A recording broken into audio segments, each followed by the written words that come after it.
Warm welcome to Kalam Platform Igniting the Curious Mind, where you and I both grow together as you are tuned on 8th June 2026. Let's begin the chapter Breathing and Exchange of Gases.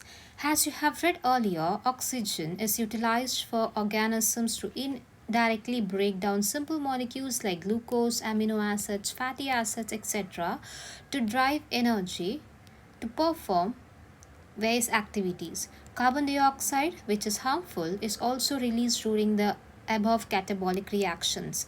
It is therefore evident that oxygen has a continuously provided to cells. A carbon dioxide is produced by the cells is to be released out. This process of exchange of carbon dioxide from atmosphere with the oxygen from the atmosphere with the carbon dioxide produced by the cells is called as breathing, commonly known as respirations. Place your hands on your chest. You can feel the chest moving up and down. You now know that it could be due to breathing.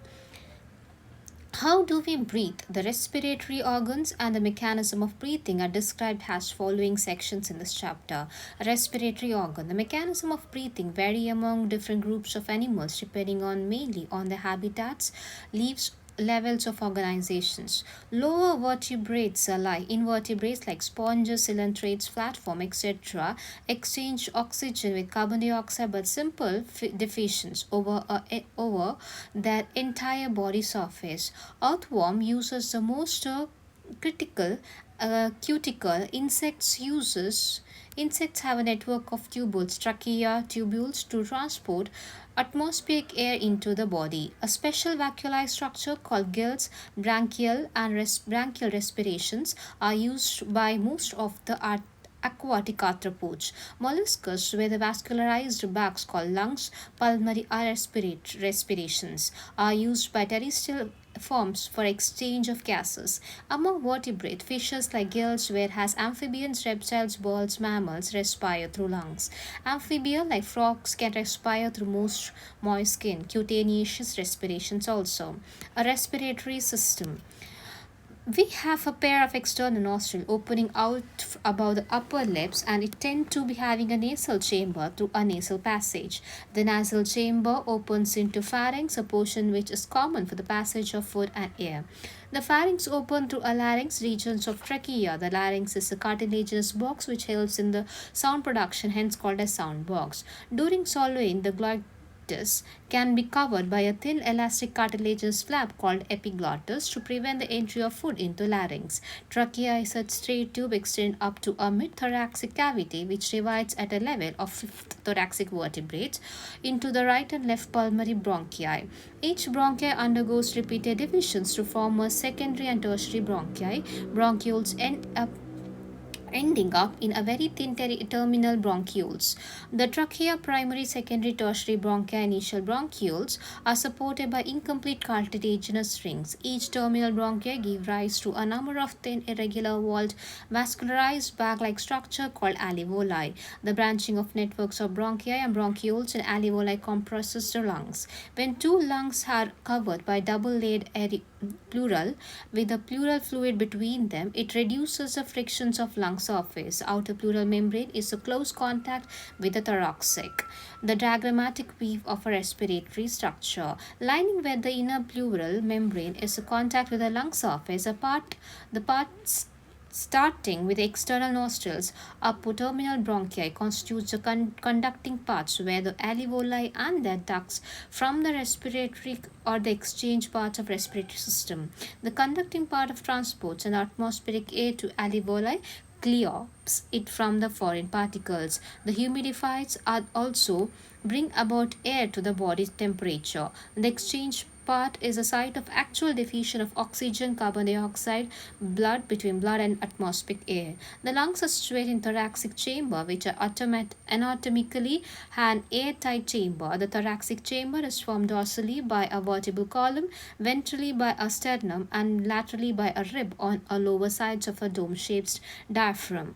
The analytical setup of a thorax lungs in a thorax is such that any changes in the volume of the thoracic cavity can be reflected in the lung, that is in the lungs pulmonary cavity. Such an arrangement is essential for breathing as we cannot directly alter the pulmonary volume. The respirations involves the following step: breathing and pulmonary ventilations. By different atmospheric air is drawn in, carbon dioxide rich alveolar air is released out, diffusion of gases, that is carbon dioxide, oxygen across the alveolar membrane, the transport of gases by the blood, the diffusion of carbon dioxide and oxygen between the blood and the tissues, ultimately oxygen by the cells for catabolic reaction, resultant release of carbon dioxide. Cellular respiration mechanism of breathing. Breathing involves two stages: inspiration, during which atmospheric air is drawn in; expiration, in which alveolar air is released out. The movement of into and out of the lungs is carried out by creating a pressure gradient between the lungs and atmosphere. Inspiration occurs if the pressure within the lung intrapulmonary pressure is less than the atmospheric pressure. There is a negative pressure in the lungs which respect through atmospheric pressure. Similarly, expression takes place when the interpulmonary pressure is higher than the atmospheric pressure. The diaphragm and form and the specialized sets of muscle, external and internal intercostra between the ribs, and help in generations of such gradient. Inspiration is initiated by the contraction of diaphragm, which increases the volume of thoracic chamber in a anteroposterior axis. The contraction of external intercostal muscles lifts up the ribs, and sternum causes increase in the volume of thoracic chamber in dorsoventral axis. The overall increase in thoracic volume causes similar increases in the pulmonary volumes. An increase in the pulmonary volume decreases an intrapulmonary pressure to less than atmospheric pressure, which forces the air from outside to move into the lungs. The relaxation of diaphragm and intercostal muscles return the diaphragm and sternum to the normal position and reduce the thoracic volume and thereby pulmonary volumes. This leads to increase in the intrapulmonary pressure to slightly above the atmospheric pressure, causing the expulsion of air from the lungs. The expirations. We have an ability to increase the strength of inspiration and expiration with the help of additional muscles in the abdomen. On an average, a healthy human breathes 12 to 16 times per minute. The volume of air involved in the breathing movement can be estimated by using a speedometer, which helps in clinical assessment of pulmonary functions. The respiratory volume and the capacity. Tidal volume. The volume of air inspired or expired during a normal respiration, it's approximately 500 ml in that is, a healthy man can expire approximately 6,000 to 8,000 ml of air per minute. Inspiratory reserve volume, IRV. A person can inspire about forceful inspiration average is 2,500 ml to 300 ml. Expiratory reserve volume. A person can inspire forceful expiration and average is 1000 ml by 1100 ml. The residual volume. The volume of air remains in the lungs even after forceful expirations. This average 1100 ml at 1200 ml by adding up a few respiratory volume described one above. One can derive various pulmonary capacity which can also be used in clinical diagnosis. Inspiratory capacity. Total volume of air a person can inspire after normal expiration. This includes tidal volume, inspiratory reserve volume, that is TV plus IRV. The expiratory capacity. Total volume of air a person can expire after normal inspiration. This includes tidal volume and expiratory volume. The functional residual capacity, volume of air that can remain in the lungs after normal expirations. This includes ERV plus RV.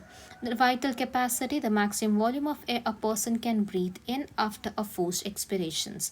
This includes ERV, TV, and IRV, or a maximum volume of air a person can breathe out after forced expirations.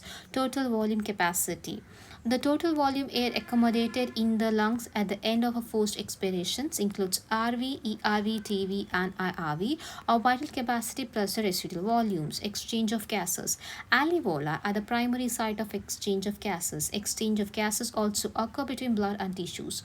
Oxygen, carbon dioxide are exchanged in these sites for simple diffusion mainly based on pressure and concentration gradient.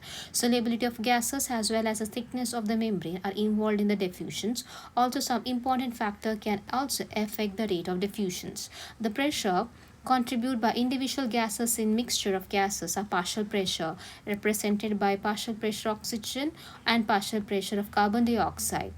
The carbon partial pressure of a total gases in atmospheric air, and the totals and the two sides of diffusions in a given table. In a figure, the data shows the table clearly indicate the concentration of gradient of oxygen from alveoli to blood and blood to tissue simultaneously. Similarly, respiratory gases, atmospheric air, alveoli, the deoxygenated blood and oxygenated blood and the tissue. Carbon dioxide 159 and atmospheric air, alveoli 104, blood that is 40, oxygenated blood 95, tissues 40. Carbon dioxide 0.3 in atmospheric air, alveoli 40, blood deoxygenated blood it's 45, the blood it has 40 and tissues it's 45. A gradient of a carbon dioxide is in opposite direction. The tissues to the blood and the blood to alveoli has a solubility of carbon dioxide is 20 to 25 times similar times higher than the oxygen. The amount of carbon dioxide that can diffuse through the diffusion membrane per unit difference is partial pressure is much higher compared to oxygen. The diffusion membrane is made up of three major layers: the thin squamous epithelial alveoli, the endotheliums of the alveoli capillaries, and the basement substance composed of thin basement membrane supporting the squamous epithelium and the basement membrane surrounding a single layer endothelium cells of the capillary. In between them, however, there is a too thick layer thickness in such cells of millimeter. Therefore, all the factors in our body are favorable for diffusions of carbon dioxide oxygen from alveoli to tissues and that of carbon dioxide from tissues to alveoli. The transport of gases. Blood is a medium of transport of oxygen and carbon dioxide. 95% of oxygen is transported by RBCs in the blood. The remaining 3% of oxygen is carried by the dissolved states through the plasma. Nearly 20 to 25% of carbon dioxide is been transported by RBC, whereas 70% is carried by bicarbonate. The 7% of carbon dioxide is carried by dissolved state through the plasma. Transport of oxygen. Hemoglobin is a red color ion containing pigment present in the RBC. Oxygen can bind hemoglobin in a reversible manner to form oxyhemoglobin. Each hemoglobin molecule can carry a maximum of 4 molecules of oxygen. Binding the oxygen with the hemoglobin is primarily related to partial pressure of oxygen. Partial pressure of oxygen, hydrogen ion concentrations and temperature are other factors that can interfere with this binding. A sigmoid curve that is obtained by the percentage saturations of hemoglobin with oxygen is plotted against the PO2. This curve is called as oxygen dissociation curve and highly useful for studying the effect of factors like partial pressure carbon dioxide. The H plus concentrations on binding partial pressure. The this curve is called as oxygen dissociation curve and is highly useful in studying the effect factors like partial pressure of carbon dioxide, hydrogen concentration on binding oxygen with hemoglobin. In alveoli, there is a high partial pressure of oxygen and low partial pressure of carbon dioxide, lesser hydrogen concentration, lower temperature. The factors are all favorable for the formation of oxyhemoglobin, whereas in tissues, low partial pressure, high partial pressure of carbon dioxide, high H plus concentration, high temperature exerts a condition favorable for dissolution of oxygen from the oxyhemoglobin. This clearly indicates that the oxygen gets bound to a hemoglobin in the lung surface and get dissociated at the tissues. Every 100 ml of oxygenated blood can deliver around 5 ml of oxygen 2. The tissues under normal physiological condition. Transport of carbon dioxide. The CO2 is carried in the hemoglobin has carbinohemoglobin, about 20 to 25%. This binding is related to the partial pressure of carbon dioxide is major factor. Pressure of carbon dioxide. The partial pressure of oxygen is a major factor which could affect this binding. When the partial pressure of carbon dioxide is high, the partial pressure of oxygen is low, as in the tissue, more binding carbon dioxide occurs, whereas the partial pressure of carbon dioxide is low and partial pressure of oxygen is high, as in alveoli, dissociation of carbon dioxide and carbinoaminohemoglobin takes place. That is, as carbon dioxide, which is bounded to hemoglobin from the tissue, is delivered to alveoli. RBC containing a very high concentration of enzymes, carbonic anhydrous, and minute quantities of same is present in the plasma too. This enzyme facilitates the following reactions in both the directions. Carbon dioxide H2O, carbonic anhydrous H2CO3, carbonic anhydrous HCO3H+. At the same site where a partial pressure of carbon dioxide is high due to catabolism, the carbon dioxide diffuses into blood, RBC and plasma and forms HCO3 plus H plus. At alveolar site where the PCO2 is low and the reaction proceeds in opposite directions, leading to formation of CO2 and H2O. Thus, CO2 trapped in as a bicarbonate at a tissue level and transported to the alveoli is released out of CO2. Every 100 ml of deoxygenated blood deliver approximately 4 ml of carbon dioxide to the alveoli. Regulations of respirations.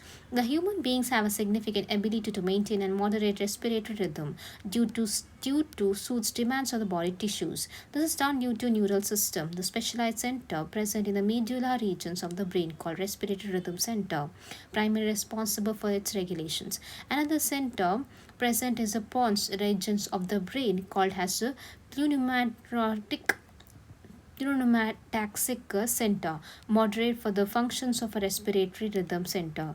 The neural signals from this center can reduce the durations of inspiration, thereby respiratory rate. A chemosensitive area is situated adjacent to the rhythm center, which is highly sensitive to CO2 and hydrogen ion. Increase in these substances can activate the center, which in turn can signals the rhythm center to a necessary adjustment in the respiratory process, by which the substance can be eliminated. The respiratory associated with the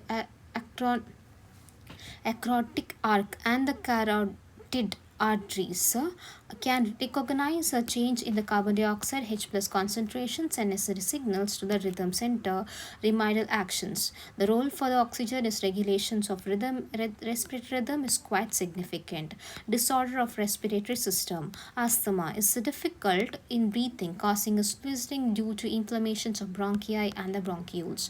The encephalma, that is a chronic disorder in which alveolar walls are damaged due to the respiratory surface is decreased. One of the major causes of the cigarette smoking.